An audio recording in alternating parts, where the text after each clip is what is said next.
Hello, everybody. So I'm going to be reading 7 poems. The first one is going to come from this brand new anthology, just came out a couple of weeks ago. We may not have the Olympics this year, but we have got an anthology all about the Olympics. So this is the first one, and it's called Dents de Lion.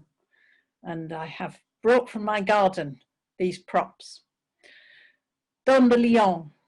And still they bob and buffet, tensile strength intact. Joyce matches me stride for stride, the sand flubbers under our wellies. Tied out, an expanse of Cleethorpes burning with amusements. Her grin is framed in paisley headscarf, and far out the squint smudge of a tanker pretending the horizon is a real place. And still they don't scatter. My mac flaps, my dentures clench concentration. We moonwalk, a geriatric chariots of fire, holding them aloft, hearing the stadium crowds. Our Olympic torches, twin dandelion clocks, perfect spheres of fragility. 1 o'clock, heads up to the sunset. 2 o'clock, pee the beds. We stride, pretending the future is a real place.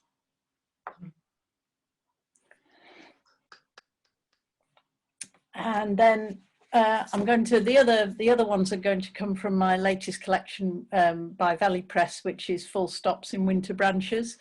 And this next one, the title for it was a comment heard on BBC Radio Leeds phone in.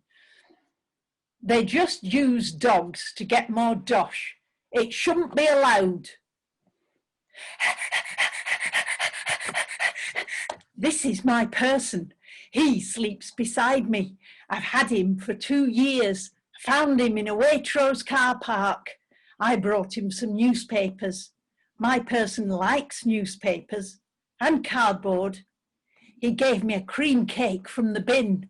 He tied himself to me with this string. This is our home. It glitters with smells. It's best in winter. Then the metal pipes blow hot air. In summer, it is cars' barks, and there are loud people. They come and kick my person. They try to kick me. Sometimes he is sick. I eat his sick. Then I take him to the big place that echoes. They give him a hot bowl. They give me crunchy bits and a stroke. Then they scare my person with pieces of paper. He takes his cardboard. He takes my blanket. I lead him back home.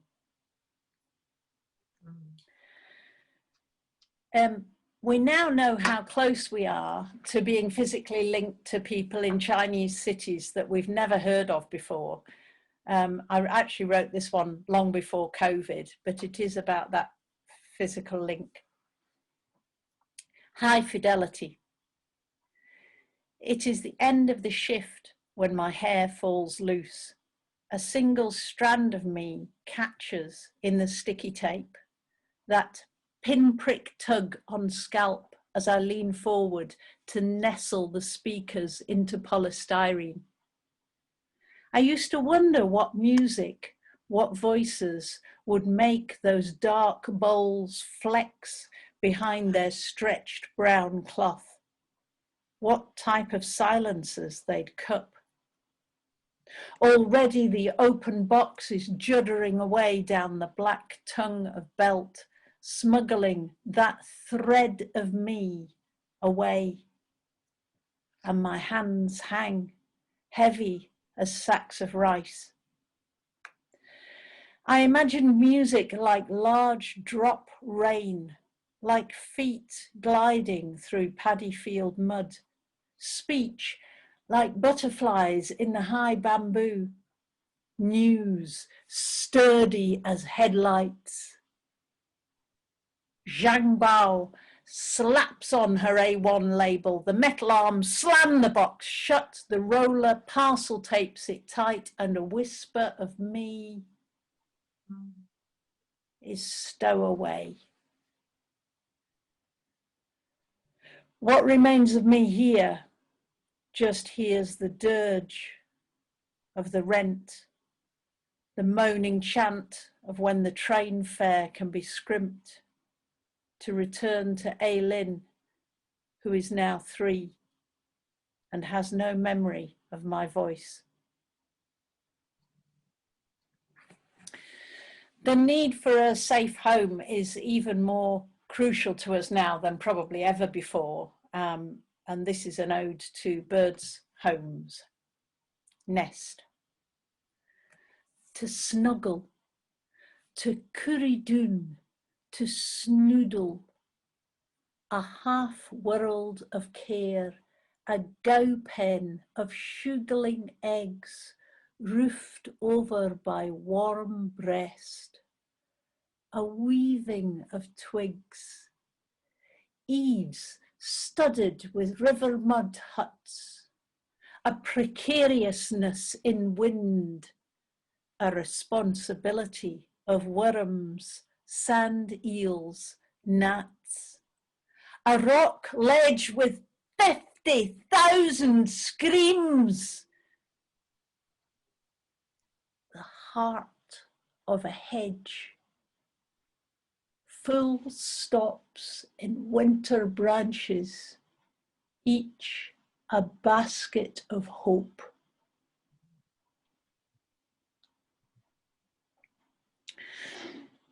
As you can tell, I grew up in Scotland.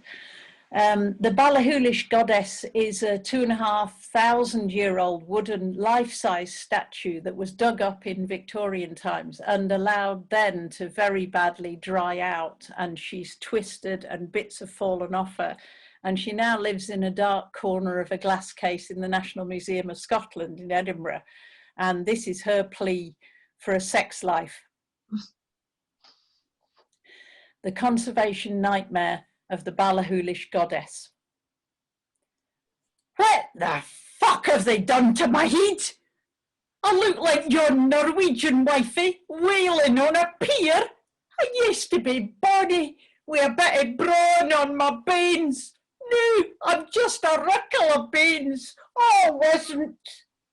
See yon label havering on about me holding some phallic symbol in my horn. What havers? Can them high Hegians no see it's a spurtle for my porridge? Giff, if I'd been yon bowsy bugger Odin or yon old bastard Thor, he had a mouth on him, that one. They'd have taken good care of me for sure. Wouldn't have let their tadgers dry out. Oh, my bits are yucky and raw. I've been needing a good claw, a good drook, a good shagging for centuries. Yous look like a pusty laddie, Ken. You didn't look a while. I've got my wee quarts of een fix it on your brabahookie, and my big scrabble at figures will be giving you an awful good feel soon as I can bluter out this glass. Where are yous gone? I'm needing my hoch my gandy.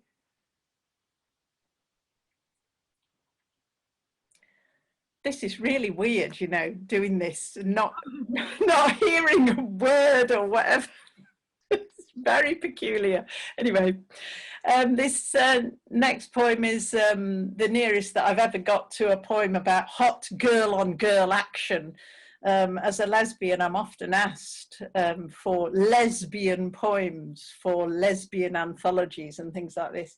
And I'm woefully inadequate in that direction. But anyway, this is a little love song, a little scientific love song to my my dearly beloved. It's called The Unreality of Surfaces. It is said by those who know that there are light years of space between a nucleus and its electrons, that electrons orbit in unknowable ways as far from their home planet as the Oort cloud is from Mercury. Further, in fact, for those who know relish facts, and it is a fact that we are made up almost entirely of space. Forget being made almost entirely of water. That is a different fact by others who think on a different scale. Forget that other people who know now tell us that we are composed primarily of things not even human. Forget that second genome. Just concentrate on those vast tracts in our microbes, every atom. There is so much space, so much nothingness within each atom of me. It is a recurring miracle. I can feel anything. This tabletop, this teacup, her eye studying my mouth. And so through nothingness we travel, elliptically orbit one another until there are fewer and fewer and fewer molecules of nitrogen, of oxygen, of those trace atmospheric gases holding us apart. Then the unbelievability of these particles, the outer edges of my lips, jostling a strange electron dance against the whirl of unseen charges that are her nape.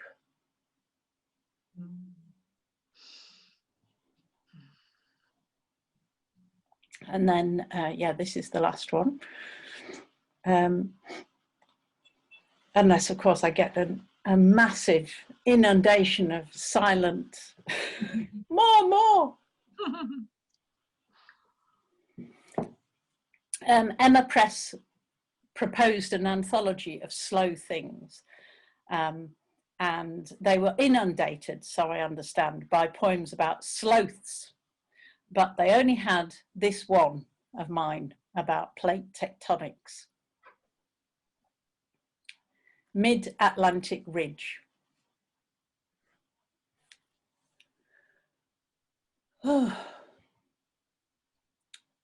I started moving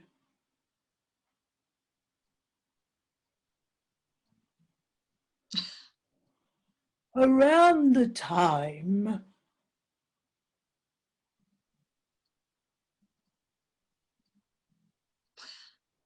of the Great Oxidation Event.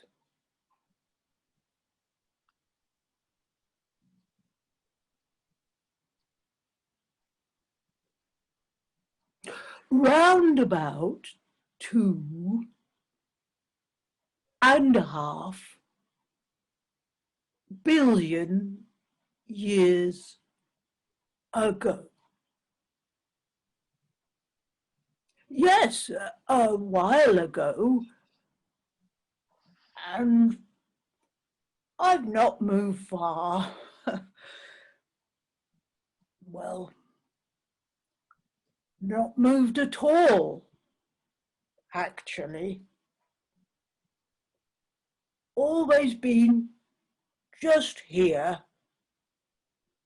very slowly shoving all the Americas west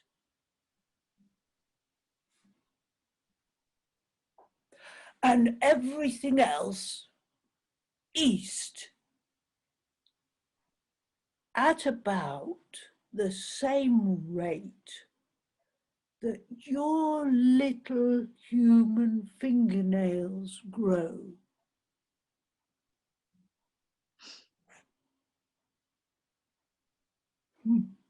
Nothing really. Quite a bit of Atlantic Ocean now. Yes. But you know, that hectic Ring of Fire lot over there in the Pacific, do you know, they sometimes move a couple of meters a year. Madness. Thank you. Thank you very much indeed, Char. I just thought I'd just pass on to you a few of the things from the chat. Lots of people enjoying the word spurtle there. And people saying, I really wish you could hear us laughing. And people loving the Scottish goddess and the sciencey love poem. Oh, good, good, good. Excellent, excellent.